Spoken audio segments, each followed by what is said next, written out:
स्वागत करता हूं आज के हमारे मुख्य वक्ता आदरणीय डॉक्टर नीतू निगम मैडम का, जो cytogenetic unit department of CFAR KGMU Lucknow से हैं। मैं स्वागत करता हूं थैलेसीमिया इंडिया सोसाइटी के सेक्रेटरी हमारे प्रवीण आर्या जी का, और मैं स्वागत करता हूं हमसे जुड़ी हुई श्रीमती अंकिता बिरमानी जी का, जो कि स्वयं थैलेसीमिया की मरीज हैं और वो अपना अनुभव हम लोगों से शेयर करेंगे।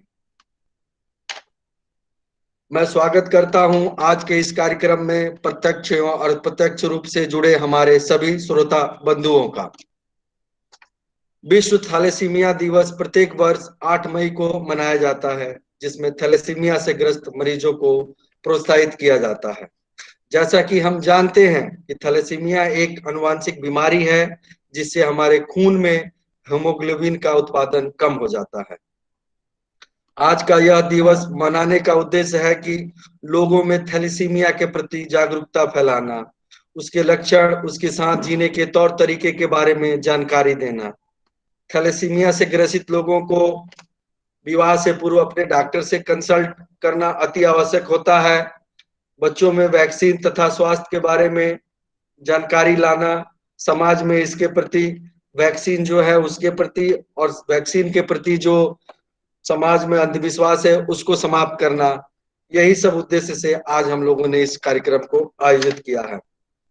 RPWD एक्ट 2016 ने थैलेसीमिया से ग्रसित व्यक्तियों को दिव्यांगता की श्रेणी में रखा और दिव्यांगता से जुड़ी सरकार द्वारा दिए जाने वाली सभी सुविधाओं को प्राप्त करने के लिए 40% तथा उससे अधिक दिव्यांगता सुनिश्चित की। इसी क्रम में CRC लखनऊ विभिन्न ऑनलाइन माध्यमों से आज का यह कार्यक्रम आयोजित कर रहा है।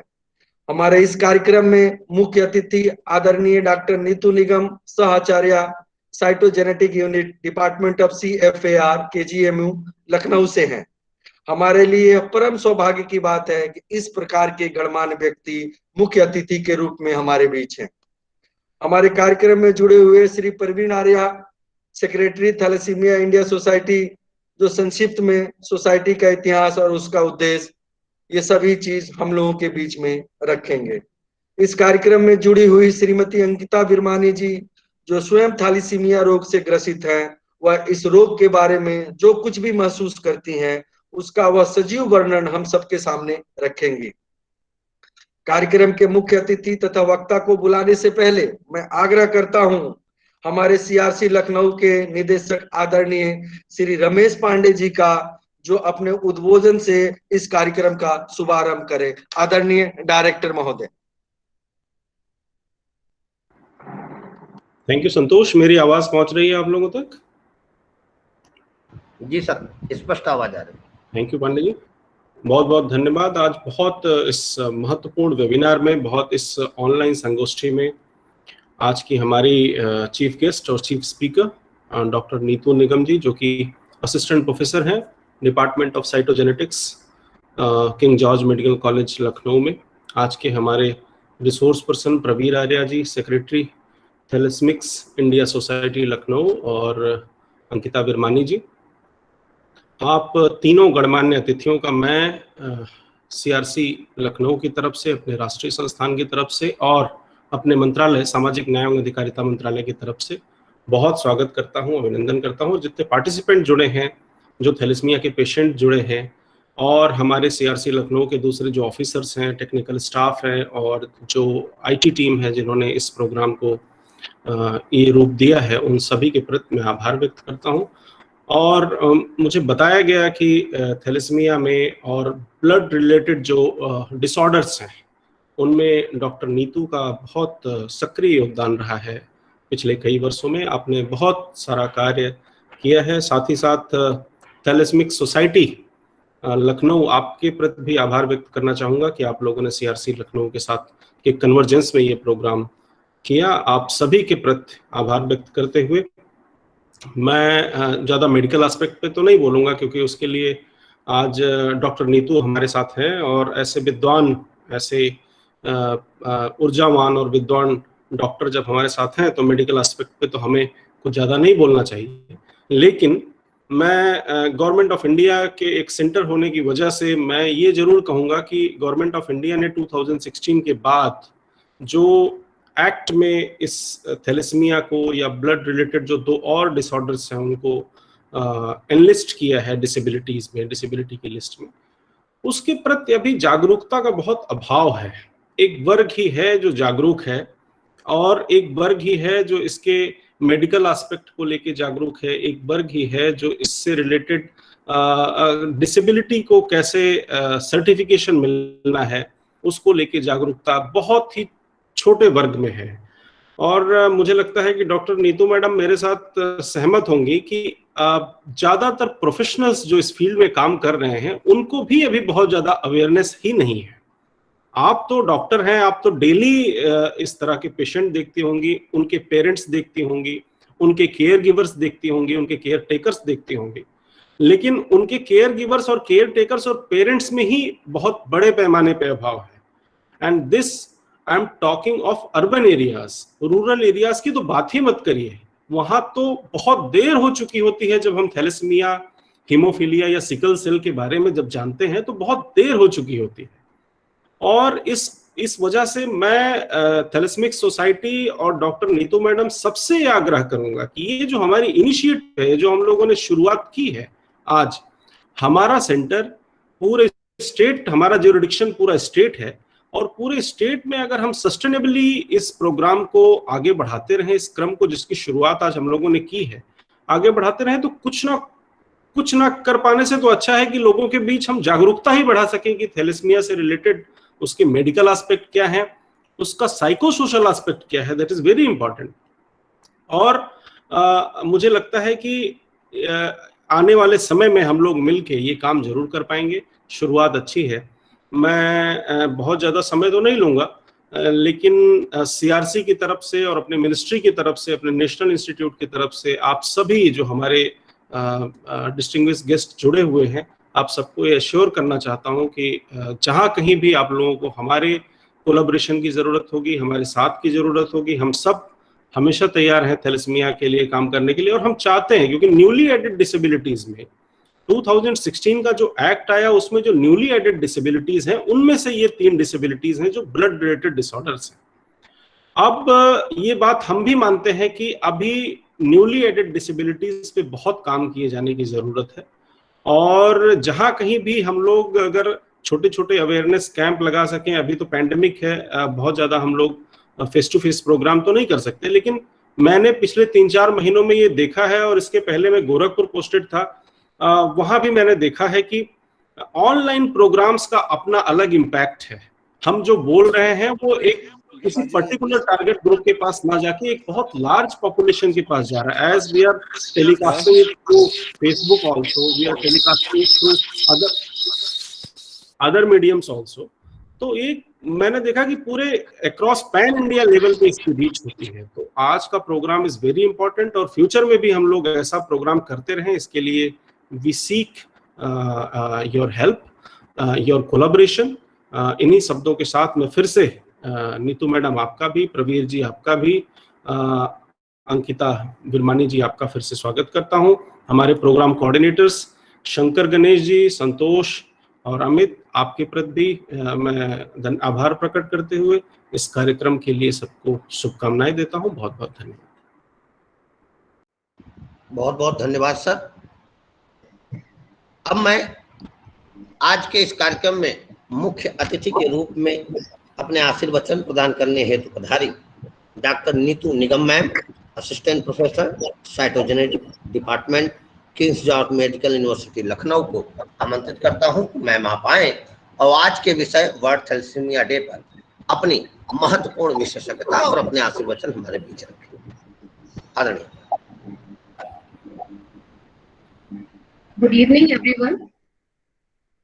Am I audible to you all? स्पष्ट आवाज है मैम, स्पष्ट आवाज। जी, तो सबसे पहले तो मैं it's a great honor for me to be the part of this webinar on the occasion of World Thalassemia Day. और सबसे पहले मैं तहे दिल से शुक्रिया अदा करना चाहूंगी CRC, Skill Development Rehabilitation, Empowerment of Persons with Disabilities, and Ministry of Social Justice, Empowerment and Government of India का, और डॉक्टर राव एंड श्री प्रवीर आर्या जी, जिन्होंने मुझे ये अपॉर्चुनिटी दी कि मैं आप सब लोगों के सामने कुछ अपने विचार रख सकूं। जैसा कि आप लोग जानते हैं कि थैलेसीमिया एक आनुवंशिक डिसऑर्डर है, एक जेनेटिक डिसऑर्डर है, और सबसे अच्छी बात यह है कि ये क्योरेबल है, ये ठीक हो सकता है अगर थोड़ा सा हम अवेयर हो जाएं और हमारी पॉपुलेशन अवेयर हो जाए तो ये बिल्कुल ठीक हो सकता है। और जो थैलेसीमिया है, इट्स अ जेनेटिक डिसऑर्डर, एक जेनेटिक डिसऑर्डर है, और हमारे जो हीमोग्लोबिन में दो तरह की चेन होती है, अल्फा चेन्स और बीटा ग्लोबिन चेन। जब अल्फा चेन में कोई म्यूटेशन होता है तो अल्फा थैलेसीमिया के नाम से कहलाता है, जब बीटा थैलेसीमिया में होता है तो बीटा थैलेसीमिया कहलाता है। बीटा थैलेसीमिया भी 3 प्रकार का होता है, उसमें जो कैरियर्स हैं, थैलेसीमिया कैरियर्स, जो कि बिल्कुल एक नॉर्मल हेल्दी इंडिविजुअल की तरह, जैसे कि हमारे अभिनेता अमिताभ बच्चन जी और अमीषा पटेल, प्रियंका चोपड़ा, ये सब कैरियर हैं। ये सब आप लोग देख रहे हैं कि ये सब एक हेल्दी नॉर्मल इंडिविजुअल्स है। उसके बाद आते हैं मेजर जो होते हैं बीटा थैलेसीमिया मेजर, जिसमें कि पेशेंट्स को हर 3 से 4 हफ्ते बाद ब्लड ट्रांसफ्यूजन की जरूरत पड़ती है, क्योंकि उनका रेगुलर ब्लड ट्रांसफ्यूजन होता है, जिसकी वजह से आरबीसीज ब्रेकडाउन की वजह से, म्यूटेशन की वजह से स्प्लीन बढ़ जाता है, लिवर बढ़ जाता है, हेपाटोमेगाली, स्प्लीनोमेगाली हो जाती है, और पेशेंट में और भी सारे डेवलपमेंटल प्रॉब्लम होते हैं। उसको मैनेज करना धीरे धीरे, जैसे हम लोग की कंट्री में जिस तरीके से आज हम देख रहे हैं पेंडेमिक में, जिस पॉपुलेशन को हमने टच किया है, इसलिए चीजें मैनेज करना बहुत ही मुश्किल है। इसी तरीके से थैलेसीमिया की जो प्रेवलेंस है, इंडिया में 10,000 बच्चे पैदा हो रहे हैं थैलेसीमिया के हर साल, जो कि करीब 10% कंट्रीब्यूट करता है वर्ल्ड थैलेसीमिया के टोटल रेशियो को। और दूसरी इंटरेस्टिंग बात यह है कि थैलेसीमिया इंडिया में आया कहां से? आया सब मेडिटेरेनियन रीजन से।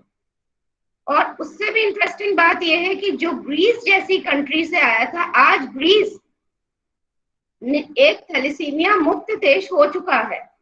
उसका रीजन क्या है? उसका रीजन है कि लोगों में जागरूकता, जैसे कि Shri Ramesh ji has recently spoken, that is about the awareness.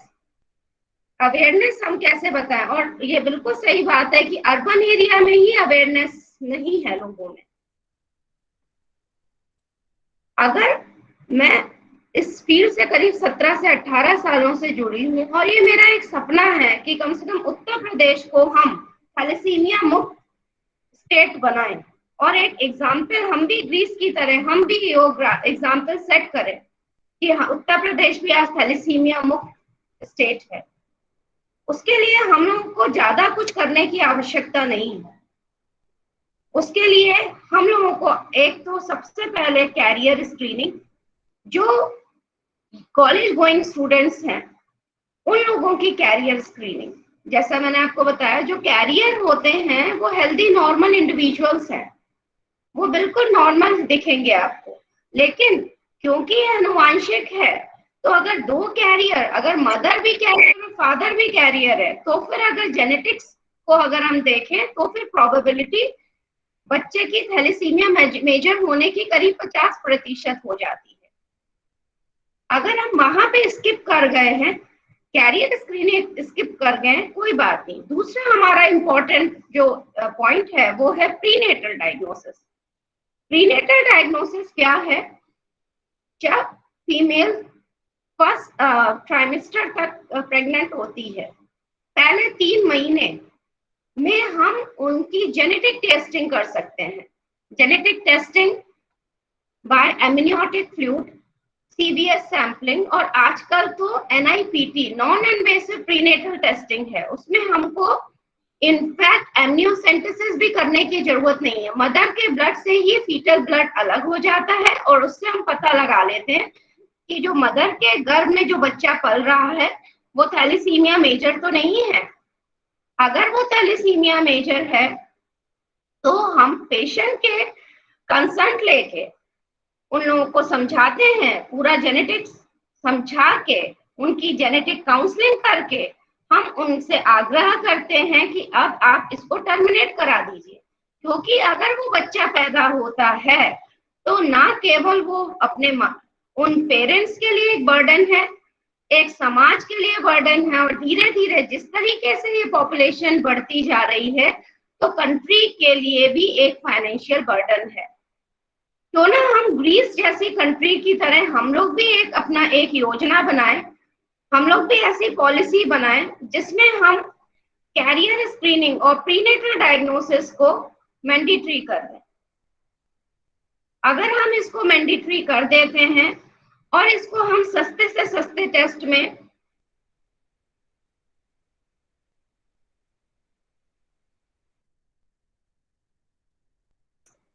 क्योंकि जो पेरेंट्स हैं जिनके बच्चे थैलेसीमिया मेजर होते हैं उनका दुख मैं पिछले 17-18 साल से देख रही हूँ, बहुत ही पेनफुल होते हैं।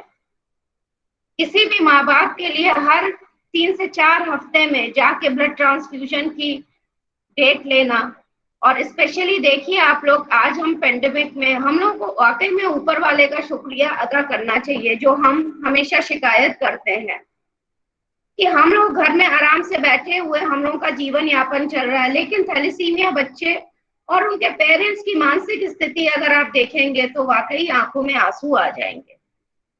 इस पेंडेमिक की घड़ी में भी जिसमें कि श्री प्रवीर आर्या जी इतना कंट्रीब्यूट करते हैं, रियली बहुत उनको शत शत नमन। एक एक पेशेंट के लिए ले जाना, उनका ट्रांसफ्यूजन डेट पता लगाना, कोविड की टेस्टिंग कब आ रही है, अब मैंडेटरी हो गया है कि कोविड की टेस्टिंग रिपोर्ट आएगी उसके बाद ही ट्रांसफ्यूजन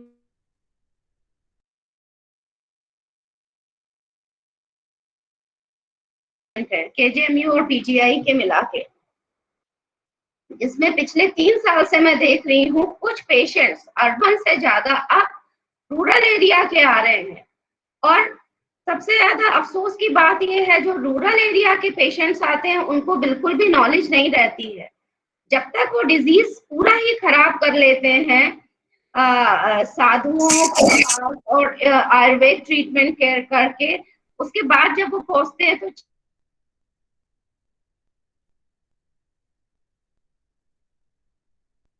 थैलेसीमिया का है। हम लोग भी थैलेसीमिया को आराम से इरेडिकेट कर सकते हैं, थैलेसीमिया का ट्रीटमेंट है, और हमको इसके लिए एक अवेयरनेस प्रोग्राम चलाना चाहिए जिसमें सब लोगों को एक पैनल ऑफ टेस्ट हैं जो मैंडेटरी कर दिए जाएं यंगस्टर्स में, जो मैरिजेबल एज में जो लड़के और लड़कियां हैं, ताकि उनको पता चल जाए अगर कैरियर हैं तो भी वो छुपाए ना। ये कोई सोशल स्टिग्मा नहीं है, लेकिन समाज में ऐसा बना दिया है सोशल स्टिग्मा। नहीं है, बिल्कुल भी एक सोशल स्टिग्मा नहीं है, इससे भी भयंकर बीमारियों से लोग पीड़ित हैं। तो सबसे पहले हमको अपने मन की सोच को बदलना होगा, और उसके बाद हमको प्रीनेटल डायग्नोसिस तो बहुत ही सस्ते दामों में पेशेंट्स तक या जनरल पब्लिक तक प्रोवाइड करना चाहिए। अगर हम ये स्टेप ले लें तो एक दिन हम भी ग्रीस की तरह थैलेसीमिया मुक्त उत्तर प्रदेश बनने में बहुत ही अग्रसर रहेंगे। जैसे कि पिछले ही साल हम लोगों ने कैंप किया था, यहाँ पे लखीमपुर में एक जनजाति है जिसको कहते हैं थारू पॉपुलेशन। थारू पॉपुलेशन जो है नेपाल से आई है। सबसे बड़ी प्रॉब्लम यहाँ पे ये हुई जब आपका जेनेटिक पूल मिक्सअप होना शुरू हो गया, क्योंकि ये सेब्टेरेनियन रीजन से आया था, तो सबसे पहले इसकी प्रेवलेंस गुजरातियों में थी। गुजरातियों में हर एक घर में थैलेसीमिया मेजर बच्चा मिलेगा आपको, लेकिन धीरे धीरे माइग्रेशन लोगों का जब शुरू हुआ, जैसे कि गुजराती जनरली बिजनेस क्लास होते हैं, धीरे धीरे वो माइग्रेट हुए दूसरे स्टेट, फिर इंटरकास्ट मैरिजेस, फिर लोगों ने देखा नहीं कि कैरियर है कि मेजर है, और इस तरीके से करके जब तक हमारा जीन पूल पूरा मिक्स हो गया, आज हमारे पास करीब 200 से भी अधिक म्यूटेशंस हैं थैलेसीमिया के। तो मैं ये बता रही थी, थारू पॉपुलेशन में हम लोग गए और हमने एक दिन में करीब 1000 सैंपल्स इकट्ठा करे स्कूल में पढ़ने वाले लड़कियों के, लड़कों के, और उनकी रिपोर्ट हमने बहुत ही सस्ते दामों में, जो HbA2 स्क्रीनिंग है सबसे अच्छी और सस्ती है, वो हमने करके दी, जिसमें ये पता चला कि करीब 50% उसमें से कैरियर है। तो हम लोग को इस तरीके की एक अवेयरनेस लाने की बहुत ही आवश्यकता है। जब हम लोगों ने उनको ये बताया, उसके बाद उन पेरेंट्स के फोन आए, उनको बताया कि चिंता की कोई बात नहीं है, कैरियर है, लेकिन जब आप अपने बेटे या बेटे की शादी करेंगे तो आप इस चीज से निश्चिंत हो जाएं कि होने वाला पति या पत्नी कैरियर ना हो, ताकि बच्चे जो आगे आने वाली जनरेशन फिर अफेक्टेड ना हो। तो मुझे यही लगता है कि अगर हम सब लोग हाथ मिला के इस तरफ कदम बढ़ाएंगे तो क्यों ना हम भी एक दिन, जब इतनी बड़ी महामारी से हम लोग लड़ सकते हैं, तो क्या थैलेसीमिया से नहीं लड़ सकते हम लोग? आज पेंडेमिक इतना वायरलेंट, इतना इन्फेक्शियस चीज है, इसके लिए सारा भारत, सब लोग साथ में हैं। तो क्या थैलेसीमिया जैसी बीमारी के लिए हम लोग साथ में आके इसको इरेडिकेट नहीं कर सकते हैं? बिल्कुल कर सकते हैं। इसके लिए सिर्फ हम लोगों को एक संकल्प लेने की जरूरत है, एक संकल्प चाहिए, क्योंकि हमें नहीं पता जिस तरीके से जो इवन अर्बन पॉपुलेशन है उनके यहाँ भी बहुत ज्यादा कैरियर और मेजर बच्चे आ रहे हैं, अभी तक लोग नहीं समझ पा रहे हैं, जो पेडिग्री, जेनेटिक पेडिग्री नहीं समझ पा रहे हैं कि कहाँ से वो जीन आ रहा है। तो मैं बस ज्यादा समय नहीं लूंगी, बस यही आप सबसे मेरा हाथ जोड़ के निवेदन है कि हम लोग कुछ ऐसी स्ट्रेटेजी, कुछ ऐसी पॉलिसीज बनाएं जिसमें हम इरेडिकेशन की तरफ एक कदम, अगर हम diagnosis, early diagnosis would be a kind of boon to the healthy society. Early diagnosis, सबसे पहले हमें डायग्नोसिस हो जाना, क्योंकि मैंने उन पेशेंट्स का दर्द देखा है, मैं बहुत ही उनके साथ जीती हूँ, कुछ ना कुछ उनको प्रॉब्लम, समस्या रहती, लेकिन फिर भी ईश्वर ने उनको इतना मनोबल प्रदान किया, इतना मनोबल है उनका कि हम और आपके पास क्या होगा। तो इसी, मुझे लगता है जब भगवान ने हमको ये मौका दिया है तो हम लोगों को साथ में मिलकर इरेडिकेशन के लिए अच्छे से अच्छे कदम उठाएं, ताकि आगे आने वाले बच्चे सफर ना करें, ना उनकी फैमिली सफर करे। बहुत पीड़ादायक, बहुत ही कष्ट होता है उन बच्चों को भी, जब वो अपना पूरा जीवन नहीं जी पाते। आजकल हम लोग देखते हैं कि पेंडेमिक में छोटे छोटे यंगस्टर्स जा रहे हैं तो कितना कष्ट होता है। थैलेसीमिया में जब बच्चों को प्रॉपर ट्रीटमेंट नहीं मिल पाता, इलाज नहीं मिल पाता है, लोग जो बच्चे गांव में हैं उनके लिए आना पेंडेमिक में मुश्किल है, कुछ बच्चों ने जान तक खो दी है। बहुत ही दुख के साथ कहना पड़ता है, बहुत ही हृदय मेरा रोता है इस चीज के लिए। तो हम लोग अगर इतने फंड है, इतने, we are not a developing country, हम लोग पुअर नहीं है, हम लोग बहुत अच्छे एक समृद्ध राष्ट्र हैं। अगर हम लोग सब लोग हाथ से हाथ जोड़ लें और अच्छे संकल्प ले लें तो मुझे लगता है ईमानदारी की राह पे चलते हुए हम जरूर थैलेसीमिया को एक दिन इरेडिकेट करेंगे। सिर्फ हमको एक संकल्प लेना है और एक बिल्कुल ही लाइक माइंडेड लोगों के साथ में हमको एक सिंसियर अगर एफर्ट, धीरे धीरे स्टेप, बेबी स्टेप भी चलेंगे तो भी मुझे लगता है कि हम उसको इरेडिकेट कर देंगे। और दूसरी मेरी सलाह ये है कि जितने भी थैलेसीमिया माइनर या मेजर हैं उन सबके आधार कार्ड से लिंक कर देना चाहिए। जैसे ही आप आधार कार्ड डालें, नंबर, तो जैसे यूएस में सोशल सिक्योरिटी एक नंबर होता था, वैसे ही एक आधार कार्ड जैसे कि अब रिसेंट हो गया, उसमें एक आ जाना चाहिए कि थैलेसीमिया मेजर है, माइनर। ये इंफॉर्मेशन हमारे डाटाबेस में होनी चाहिए। जब ये डाटा बेस में होगी इंफॉर्मेशन, तब हम धीरे धीरे उनकी फैमिली को परस्यू करें।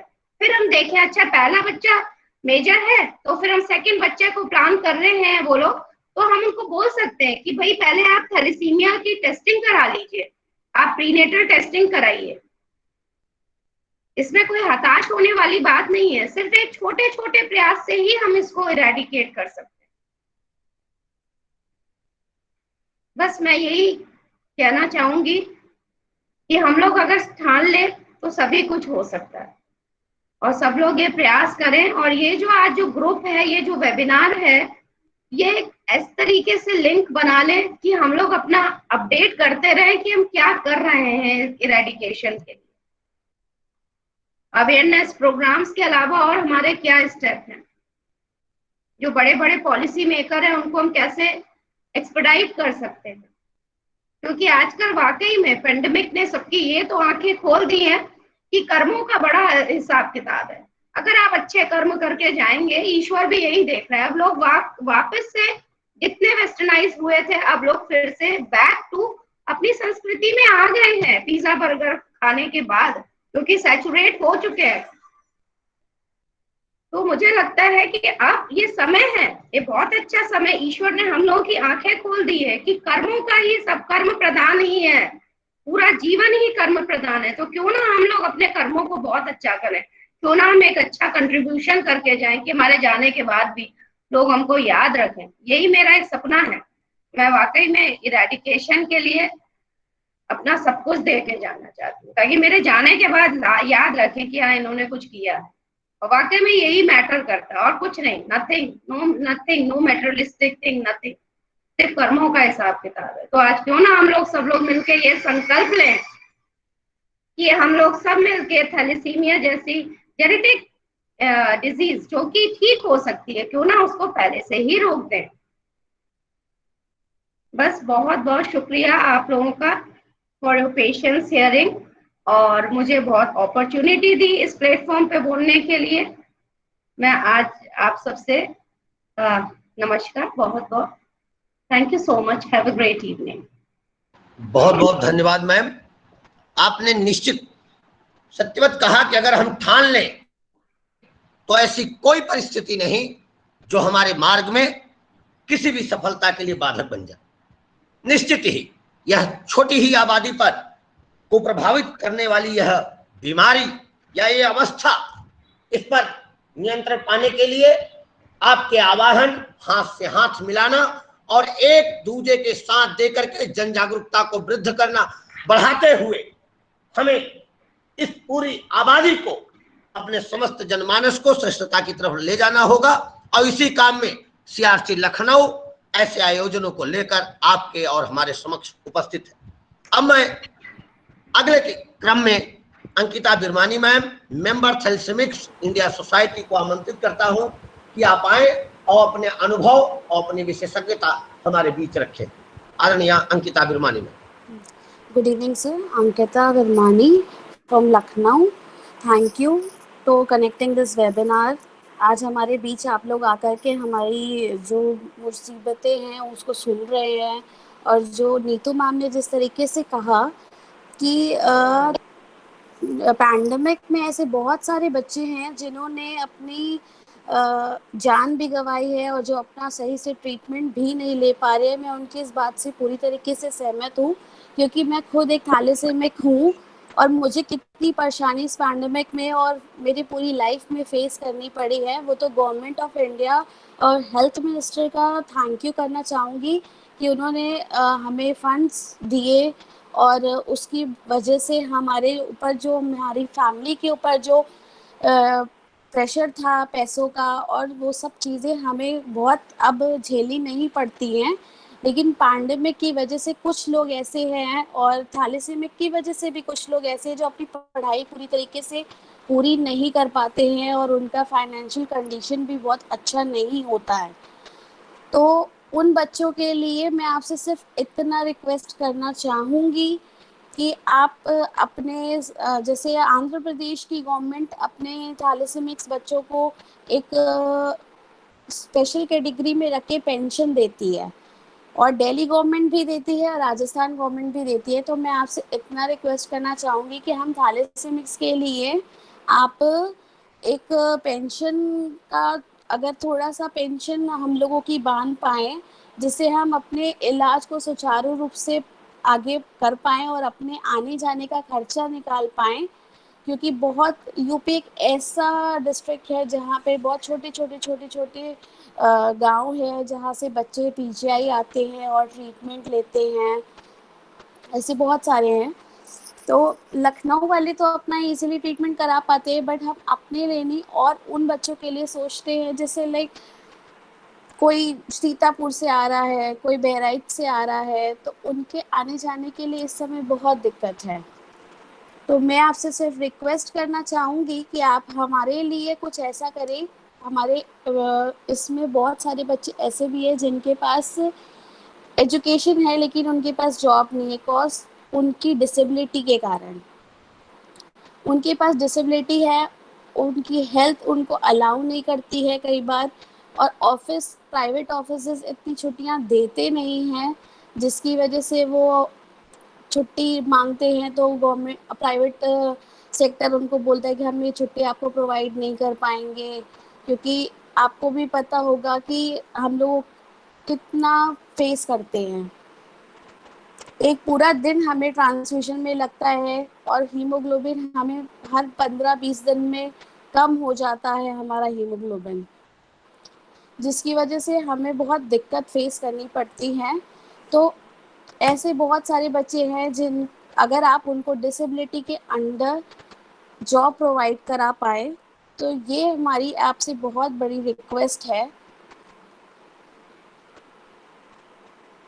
थैंक यू, मैं बस इतना ही बोलना चाहती थी। ये मेरी बहुत रिक्वेस्ट है आपसे कि अगर इसके बारे में आप सोचें तो। बहुत बहुत धन्यवाद। सही कहा आपने, सुविधाएं होंगी, पहुंच होगी, तो हम इस स्थिति से निपटने में ज्यादा सशक्त होंगे। सुविधाओं का विस्तार और जन जागरूकता का भाव सशक्तिकरण हेतु प्रथम पायदान की प्रमुख है। अब मैं अगले क्रम में Shri Praveer Arya sir, secretary thalassemic India society Lucknow को आमंत्रित करता हूं। सर आप आए और आज के विषय पर अपने भाव रखते हुए अपने आशीर्वचन हमारे बीच रखें। Shri Praveer Arya.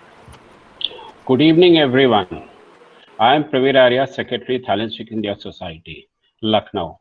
I take this opportunity to thank CRC for Skill Development, Rehabilitation and Empowerment of Persons with Disability, Ministry of Social Justice and Empowerment, Uttar Pradesh, and the entire faculty and their team who have given this opportunity, given this beautiful platform to talk about thalassemia as a parent. मैं एक thalassaemia patient का father हूँ और मेरी ये thalassemia it's a very dreaded disease in which a child has to go blood transfusion every 51 to 21 days life long. ये बीमारी एक ऐसी है जिसमें पूरी जिंदगी बच्चा एक ब्लड के चक्रव्यूह में ही फंसा रहता है।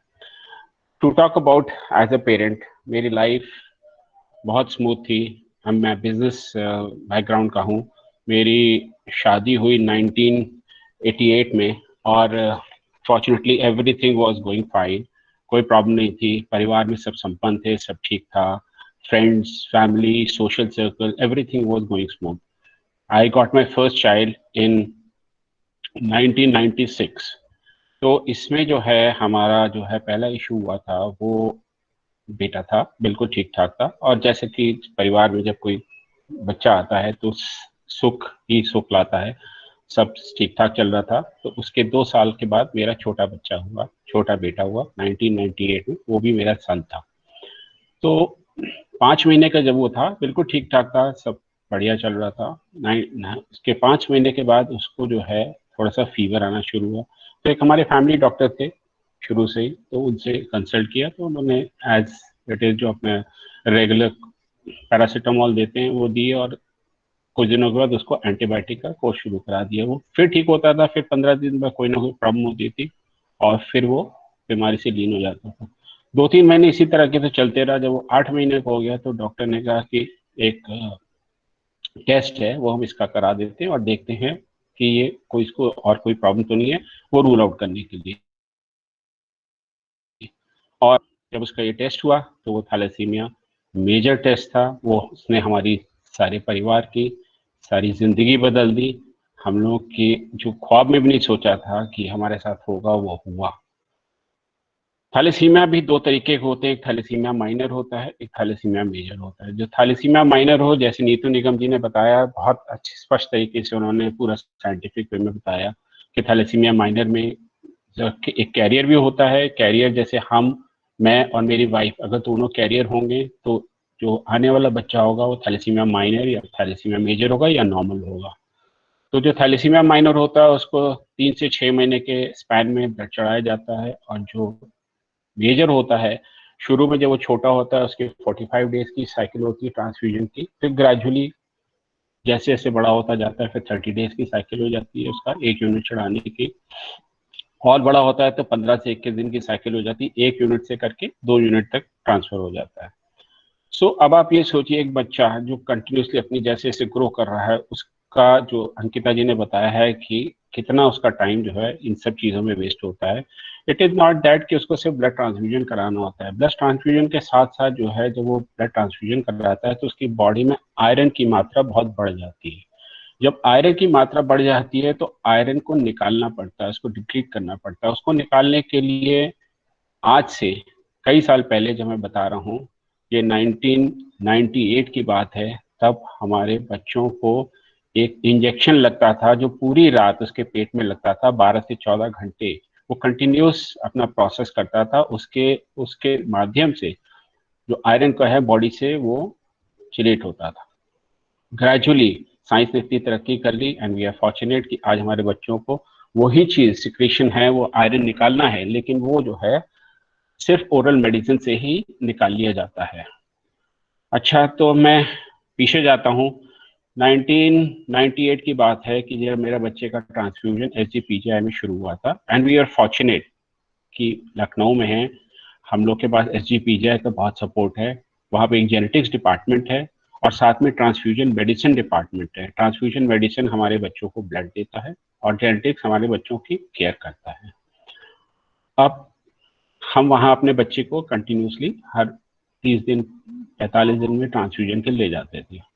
तो लिहाजा एक रूटीन बन गया था लाइफ का कि ये जो है part and parcel of the game, we have to continue the transfusion.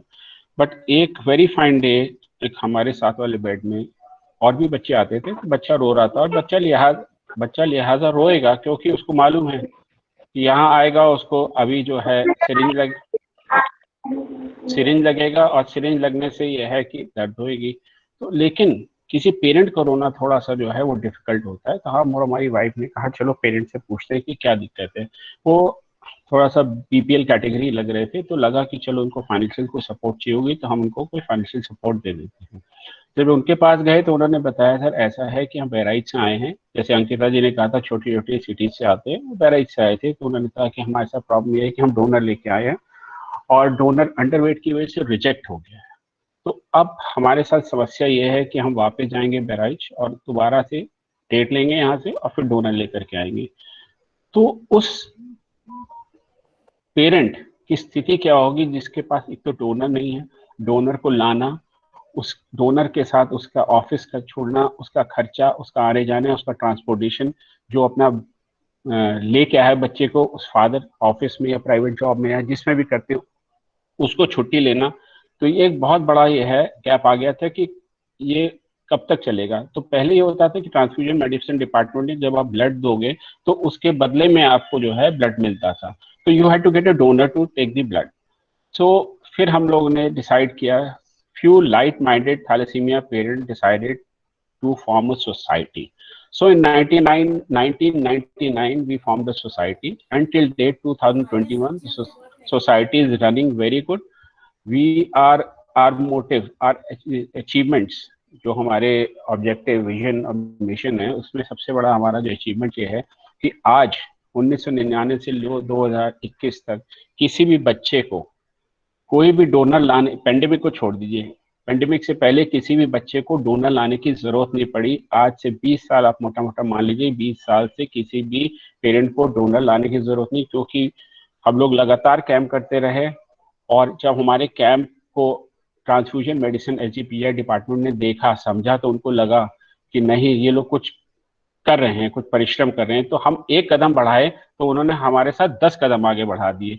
तो हम किसी बच्चे के लिए अगर 1 यूनिट डोनेट करते थे तो वो हमें 10 यूनिट वो अपने पास से देते थे। तो ये बड़प्पन है हमारे ट्रांसफ्यूजन मेडिसिन HGPGI के, जिसकी वजह से हमारे बच्चे आज 28 साल, 30 साल, 32 साल के भी हो गए हैं। प्लस जेनेटिक डिपार्टमेंट हमारा पूरे डॉक्टर्स की team, faculty, I am thankful to them, they are very very supportive. उन्होंने हमें और हमारे बच्चों को बहुत केयर किया है। और हमने जो है side by side thalassemia society form करके हमने फाइनेंशियल सपोर्ट भी शुरू किया। शुरू में hello, good evening sir, I want to ask a question. जी, अभी एंड में आप पूछ सकते हो मैम। Okay, thank you. भागीजान इजाम खान मैम, थोड़ा सा आप वेट करें, नहीं, हाँ, सब मैं उद्बोधन हो जाए तत्पश्चात आप पूछें। या मैं हर क्वेश्चन का जवाब दूंगा, आपकी जो क्वेरीज होगी इसके बारे में बिल्कुल हम लोग बैठे हुए हैं टीम। तो उसके बाद फिर ये हुआ कि हम लोग ने फाइनेंशियल सपोर्ट भी शुरू किया। We went to all corporate sectors, Indian oil है, स्टेट बैंक है, HDFC बैंक है, इंश्योरेंस कंपनीज है, जहां जहां जिसकी पहुंचती गए, अपनी प्रॉब्लम डिस्कस करी, अपना पूरा मैटर दिया। सब आपके पास जो है उनसे फंड जो कलेक्ट हुए वो हम लोग ने मेडिसिन में यूटिलाइज किए। पर ग्रेजुअली क्या हुआ कि 1999 से ग्रेजुअली जो हमारे पास फाइनेंशियल स्टेटस था वो तो इम्प्रूव हो रहा था, लेकिन नंबर ऑफ पेशेंट, जैसे नीतू जी बोल रही है कि हम लोग ने कोई इस पे रोकथाम का कोई हम लोग ने ना, गवर्नमेंट ने हम लोग उसको वहां तक पहुंच ही नहीं सके। देखिए पहले ये है जो हमारे एग्जिस्टिंग बच्चे हैं उनकी केयर करना। जब हम वहां से फुर्सत पाएंगे तो हमारा नेक्स्ट स्टेप होता है कि हमारे पास जो एक्सेस फंड है तो अवेयरनेस पे जाएंगे। तो फॉर्चुनेटली जो है फाइनेंशियल स्टेटस धीरे धीरे साइफन होता रहा, क्योंकि number of patients kept on increasing, day by day they were increasing. आज जब हमने ज्वाइन किया था तो करीब 90 बच्चा था, आज की तारीख में सिर्फ HGPGI में 475 बच्चा है, फिर मेडिकल कॉलेज में बच्चा जाता है, फिर RML में जाता है। तो ओवरऑल अच्छा खासा स्पेंड बच्चों पर, अच्छा खासा एक्सपेंडिचर बढ़ गया। फिर what we decided on to request state government and centre, and fortunately to line up for past 3-4 years we had to struggle a lot. We went to principal secretary, health minister, mission director, DGME, जिसके पास जिसने जहां बताया हम लोग वहां गए। Fortunately one fine day our file was accepted and it was approved from state government to the center, and center had approved the fund for the state government, and fortunately 13 center of Uttar Pradesh, that is all medical colleges of Uttar Pradesh, were financially supported by the state government. तो उससे हम लोग को सबसे बड़ा benefit हमारे बच्चों को ये हो गया कि उनका blood transfusion, filter, medicine, investigation सब फ्री ऑफ कॉस्ट हो गई। तो उससे एक सबसे बड़ा ये फैक्टर था, जो पेरेंट्स के ऊपर फाइनेंशियल बर्डन था वो थोड़ा सा कम हो गया। बाकी टाइम का फैक्टर तो स्लॉट ना तो गवर्नमेंट कम कर सकती है, ना कोई सोसाइटी का बंदा उसको कम कर सकता है, दैट इज देयर। तो ये हम लोगों ने करके इसको किया।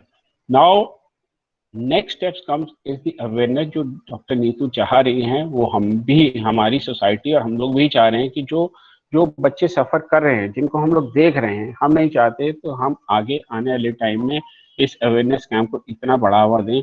Now we are financially sound also in the sense कि we can go in for awareness camps. तो जैसे इन्होंने बताया तो वैसे उसी टाइप का कैंप हम भी कर रहे हैं। जैसे हमने IT कॉलेज में कैंप किया था, उसमें कुछ बच्चे डिटेक्ट हुए थे थैलेसीमिया कैरियर, तो उनकी काउंसलिंग अलग से हुई थी।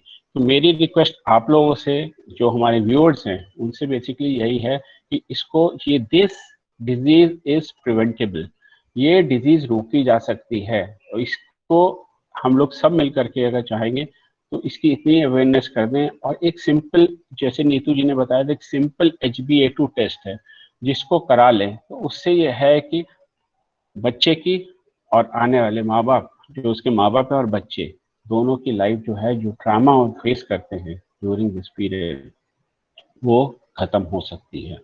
एक HbA2 टेस्ट किससे होता है? जब आप बच्चा, जब कोई भी बेटा या बेटी एडल्ट एज में हो जाए तो एक सिंपल सा HbA2 टेस्ट करा ले, जिससे उसको पता लग जाए वो कैरियर है कि नहीं। अगर वो कैरियर है तो कोई दिक्कत नहीं है। I am also carrier, but जैसे उन्होंने बताया, Amitabh Bachchan is also carrier and Amisha Patel is also carrier, but life is going smoothly.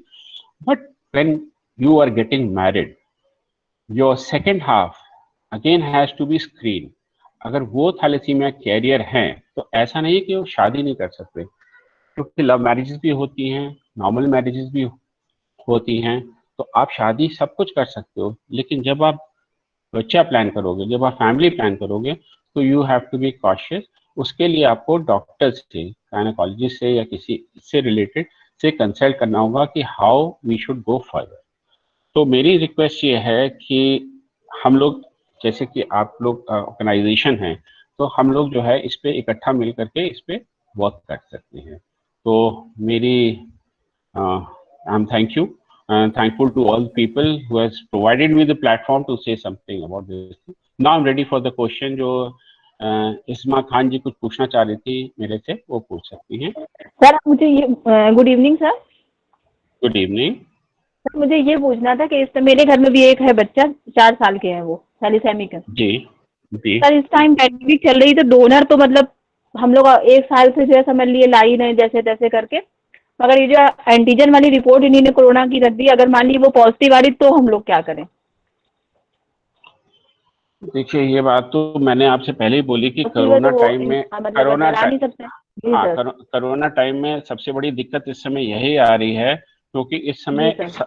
Government के अलावा कोई भी सपोर्ट नहीं कर सकता है, और गवर्नमेंट ने ऐसा अभी कोई हम लोग के लिए वो नहीं निकाला कि अगर कोई पॉजिटिव आ जाता है तो उसके लिए क्या किया जा सकता है। अब जैसे मैं आपको बताऊं, जैसे कि कई बच्चे पॉजिटिव आए हैं, उनको ये है कि जैसे एसजीपीजीआई में ट्रामा सेंटर में, वहां पे एडमिट होकर के आप अपना ट्रांसफ्यूजन कर सकते हो। वैसे ही केजीएमयू में भी कोई प्रोविजन होगा जिसमें आप अपने बच्चे को, कोविड सेंटर है वहां पे ले जाकर के बच्चे का ट्रांसफ्यूजन कर सकते हो। हालांकि ये बहुत हेल्दी वो नहीं है, सुझाव नहीं है ये। मैं खुद भी नहीं चाहूंगा कि जो बच्चा पॉजिटिव आया है, चाहे उसकी रिपोर्ट पॉजिटिव, चाहे उसको कोई सिम्टम हो ना हो, उसको उस बीच में हम उसको उस बीच में रख रहे हैं जहाँ पे बहुत सेंसिटिव केसेस है, जिनका सीपी लेवल काफी हाई है, उनके बीच में रख के बच्चों का ट्रांसफ्यूजन करा रहे हैं। तो ये बहुत हेल्दी नहीं है। पर इसके अलावा कोई हम लोग के पास कोई और ऑल्टरनेट अभी करंटली गवर्नमेंट ने कहीं किसी तरीके का कोई हम लोग को इस तरह से सपोर्ट नहीं मिल रहा। जी सर, एक्चुअली जो है पेरेंट्स, जैसे मानिए पेरेंट्स की मानिए उनकी भी रिपोर्ट पॉजिटिव आ रही, तो वो जब वो 14 दिन के लिए क्वारंटीन हो जाएंगे तो अपने बच्चे को लेके कैसे जाएंगे, क्या कर सकते हैं, यही पूछना। हम लोग बहुत परेशान थे पिछले मंथ, रिपोर्ट पॉजिटिव आ गई थी। हाँ, आपकी बात सही है, क्योंकि मैंने आरएमएल में भी बात करी थी, वहाँ भी चढ़ता है, लेकिन वहाँ भी इतने क्रिटिकल केसेस कोरोना के आ रहे हैं, तो वहाँ हम नहीं सुझाव देंगे कि हो सकता है किसी प्राइवेट इंस्टीट्यूट, अगर कोई मान जाता है, कोई प्राइवेट इंस्टीट्यूट हो जो मान जाता है कि आपके बच्चे को ले लेगा, ट्रांसफ्यूजन करा देगा, तो हम आरएमएल से या पीजीआई से या केजीएमयू से रिक्वेस्ट कर सकते हैं कि वो ब्लड रिक्विजिशन फॉर्म के अगेंस्ट आपके बच्चे को ब्लड दे दे। ये पॉसिबिलिटी है कि हम ये करवा सकते हैं। बाकी एडमिशन और उसका कहाँ पे ट्रांसफ्यूजन होगा वो थोड़ा सा आपको खुद निकल करके देखना होगा। सर एक्चुअली ये चीज होती है ना कि इंसान को झेलते झेलते इतना टाइम हो जाता है कि वो मतलब फाइनेंशियल भी वीक हो जाता है। एक उम्मीद हुई थी कि मतलब वहां से ब्लड मिलने लगा था तो बहुत सुकून हो गया था, मगर अब इस टाइम मैम फाइनेंशियली सपोर्ट की बात है। पेंडेमिक टाइम में सभी जान रहे हैं कि इस समय थोड़ा सा क्राइसिस है, क्योंकि ऐसे गवर्नमेंट ने कोई नॉर्म्स नहीं निकाले कि पेंडेमिक टाइम में एक एक्स्ट्रा हेल्थ केयर का कोई वो प्रोविजन दे सके। लेकिन यह है कि अभी जैसे लास्ट ईयर उम्मीद हो रही थी कि कोरोना खत्म पे ही है, और फेब में ऐसा हो भी गया था कि कोरोना के केसेस घट गए थे, तो लगा था पेंडेमिक का टाइम खत्म हो रहा है, हमारे बच्चे नॉर्मल हो जाएंगे, उनकी मेडिकेशन सब नॉर्मल हो जाएगी। बट अनफॉर्चुनेटली ये दोबारा से स्पाइक आई है। पर उम्मीद करते हैं जैसे गवर्नमेंट पूरी कोशिश कर रही है, आने वाले 15, 20, 25 दिन में ये खत्म हो जाए, तो हम लोग अपने रूटीन में वापस आ जाएं, हमारे बच्चे वापस आ जाएं, और उनको फाइनेंशियली जो सेटबैक हुआ है 1 साल में वो खत्म हो जाए उनका। जी अच्छा, ये जो आप बता रहे हैं कि पीजीआई या मेडिकल कॉलेज से जब ब्लड मिल जाएगा तो उसके लिए हमें करना क्या होगा? उसके लिए जहाँ पे भी एडमिशन कराएंगे वहां से ब्लड रिक्विजिशन फॉर्म लेना होगा और बच्चे का सैंपल लेकर के जाना होगा क्रॉस मैच का। जी, जब वहां जाएंगे तो फिर वो उसके मैच का वो फिर ब्लड इशू करेंगे, लेकिन उसके लिए भी रिक्वेस्ट करनी पड़ेगी कि विदाउट डोनर वो देंगे या नहीं देंगे। सर यही चीज तो है कि मतलब 1 साल हो गया डोनर लाते लाते, फादर अब इकलौते एक ही मतलब है अपने माँ बाप के। मैं आपकी बात समझ रहा हूँ। अभी आप ये देखिए, पेंडेमिक से पहले मैंने अभी आपको बताया है, पेंडेमिक से पहले 15-20 साल तक किसी बच्चे को हमने किसी पेरेंट को ये नहीं कहा कि हाँ आप आकर के ब्लड, वो अपनी मर्जी से देना चाहे वो अलग चीज है, पर हमने जी किसी सर। पेरेंट को बुला करके नहीं बोला कि आओ आप ब्लड डोनेट करो। नहीं एक्चुअली सर इस टाइम में कोई ब्लड डोनेट नहीं कर रहा है कि बीमारी चल रही, इंसान अपनी इम्यूनिटी को स्ट्रांग रख रहा है, तो बहुत मैं आपकी बात समझ रहा हूँ। तो जब अपने परिवार वाले अपने दोस्त या डोनेट करने में घबरा रहे हैं, तो नॉर्मल आदमी जो डोनर है, वॉलंटरी डोनर है, वो कहाँ से आकर के डोनेशन करेगा? तो यही तो नहीं समझ में आ रहा कि मतलब करे तो क्या करें हम लोग। मैम तकलीफ तो है ही इस समय। ये और 6 बहनों में इकलौते भाई हैं जिनके बीमारी है। मैं समझ सकता हूँ, इसके लिए मैं माफी चाहता हूँ। तो पेंडेमिक टाइम में ऐसा कोई कहीं से मतलब जो है इस तरीके कोई सपोर्ट आ नहीं रहा। लेकिन ब्लड अगर गवर्नमेंट खुद इस समय जूझ रही है कोरोना से इतना कि इसको तो इसके सामने तो ये बहुत छोटी सी चीज है। लेकिन फिर भी मैं आपसे रिक्वेस्ट करता हूँ, अगर आपको ब्लड चाहिए तो आरएमएल में आज 10 दिन के अंदर तक मैं आपको ब्लड दिला सकता हूँ। Okay, thank you sir. आने वाले टाइम का नहीं बताऊंगा, लेकिन आने वाले 10 दिन तक आपको ब्लड क्योंकि वहां पे मिल जाएगा, तो वो पॉसिबल है। तो आप मुझसे फोन में बात कर लीजिएगा, मैं अरेंज करा दूंगा। तो आपका नंबर उसी में मिल जाएगा कहीं पे? मिल जाएगा नंबर आपका। Okay, thank you sir, thank you very much. Welcome. Thank you sir, thank you for providing the platform. I am handing over the mike. Thank you sir. एक पार्टिसिपेंट सर एक जानना चाहती हैं कि सर किसी भी employer या educational institute किस प्रकार से थैलेसीमिक पेशेंट को हेल्प कर सकते हैं? इसमें देखिए, अभी जो डिसेबिलिटी का निकला था उसमें एक उन्होंने सर्टेन परसेंटेज तो डिफाइन कर दी थी कि हम लोग को डिसेबिलिटी, बच्चों को डिसेबिलिटी सर्टिफिकेट मिलने लगा था। लेकिन अभी actually to be very precise अभी बहुत ज़्यादा बेनिफिट्स मिले नहीं हैं। जो बेनिफिट अभी मिला है तो वो मैंने देखा है कि जो एजुकेशन ग्राउंड पे कि अगर बच्चा कहीं आगे हायर स्टडीज जाना चाहता है तो उसमें तो सपोर्ट मिल रहा है, लेकिन एम्प्लॉयमेंट में अभी कोई सपोर्ट नहीं मिल रहा। Thank you so much sir. Nagis sir, बहुत बहुत धन्यवाद सर। थैंक यू जी। आपने विधिवत और विषयगत अनुभवों को रखकर आप सभी ने आज के इस जन जागरूकता कार्यक्रम में हमारे सभी समस्त जनमानस से हेतु हमारे सभी प्रतिभागियों हेतु एक जागृतिपूर्ण भाव हमारे बीच रखा। इस हेतु आप सभी का सीआरसी लखनऊ की तरफ से बहुत बहुत धन्यवाद सर। अब मैं कार्यक्रम की अगली कड़ी में धन्यवाद ज्ञापन हेतु श्री अमित सर को आमंत्रित करता हूं। सर आए और धन्यवाद ज्ञापित कर आज हमें आज सभी विशिष्ट अतिथि और वक्ता तथा सभी प्रतिभागियों का धन्यवाद ज्ञापित कर कार्यक्रम को अग्रमुख करें। Shri Amit sir. Thank you Nagis sir, बहुत ही अच्छा इन्फॉर्मेशन रहा मैम की तरफ से और सबकी तरफ से। तो धन्यवाद ज्ञापन में मैं धन्यवाद करता हूं पंडित दीनदयाल उपाध्याय राष्ट्रीय शारीरिक दिव्यांगजन संस्थान नई दिल्ली की निदेशिका महोदय श्रीमती स्मिता जयवंत मैडम का, जिनके मार्गदर्शन से हम ये कार्यक्रम करने में सफल हुए। साथ ही मैं धन्यवाद करता हूं सीआरसी लखनऊ के निदेशक महोदय श्री रमेश पांडे सर का, जिनका समय समय पर मिलता हुआ मार्गदर्शन हमारा इस कार्यक्रम को सफल बनाता है। विशेष धन्यवाद करता हूं आज की हमारी chief guest and speaker doctor Neetu madam का, assistant professor cytogenetic department King George Medical University, जिन्होंने अपने ज्ञान से आज थैलेसीमिया पे वैल्यूएबल इंफॉर्मेशन हमारे साथ शेयर किया। इसके लिए सीआरसी और सीआरसी परिवार की तरफ से मैडम बहुत बहुत धन्यवाद। Thank you so much ma'am.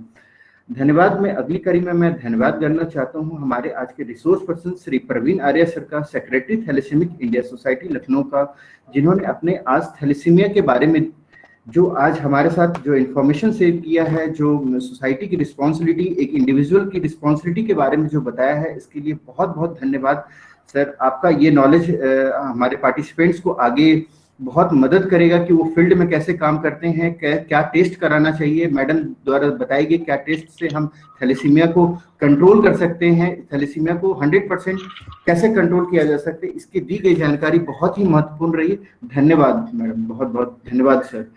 धन्यवाद मैं करना चाहता हूँ आज की हमारी अंकिता विरमानी जी का, मैडम का, जो एक थैलेसीमिया ग्रसित खुद हैं, बट उन्होंने आज अपना एक अनुभव जो हमारे साथ शेयर किया वो एक बहुत ही महत्वपूर्ण है। किसी भी रिहैबिलिटेशन प्रोफेशनल्स के लिए ये दी गई जानकारी किसी के लिए भी बहुत ही महत्वपूर्ण है कि एक थैलेसीमिक पेशेंट कैसा सोचता है, उनको कैसा एक्सपीरियंस फेस करना पड़ता है सोसाइटी में, हॉस्पिटल्स में। तो उनकी दी गई हुई जानकारी के लिए बहुत बहुत धन्यवाद, जो एक रिहैबिलिटेशन प्रोफेशनल्स के लिए बहुत बहुत ही इंपॉर्टेंट है। साथ ही मैं धन्यवाद ज्ञापित करता हूँ हमारे आज के सीआरसी के सारे ऑफिसर्स का, जिनके सपोर्ट के बिना ये कार्यक्रम कर पाना बहुत ही मुश्किल था। साथ ही मैं धन्यवाद ज्ञापित करता हूँ इस कार्यक्रम में उपस्थित सभी प्रतिभागियों का, जिनके उपस्थिति के बिना इस कार्यक्रम की रूपरेखा नहीं रखी जा सकती थी। साथ ही मैं धन्यवाद ज्ञापित करता हूँ हमारे IT टेक्नीशियन का, जो रात दिन हमारे इस प्रोग्राम्स को कंटिन्यू करवाने में अपनी पूरी क्षमता के साथ सर्टिफिकेट बनाना हो, चाहे प्रोग्राम को सफल बनाना हो, वो दिन रात लगे रहते हैं कंप्यूटर पे। इसके लिए बहुत बहुत धन्यवाद हमारे IT कंसल्टेंट सुमित जी का। मैं साथ ही धन्यवाद ज्ञापित करता हूँ उन सभी लोगों को जिस कार्यक्रम में फ्रंट से या हमारे सपोर्ट में खड़े हैं। साथ ही सबको धन्यवाद ज्ञापित करता हूँ। धन्यवाद। Thank you so much. Thank you all of you.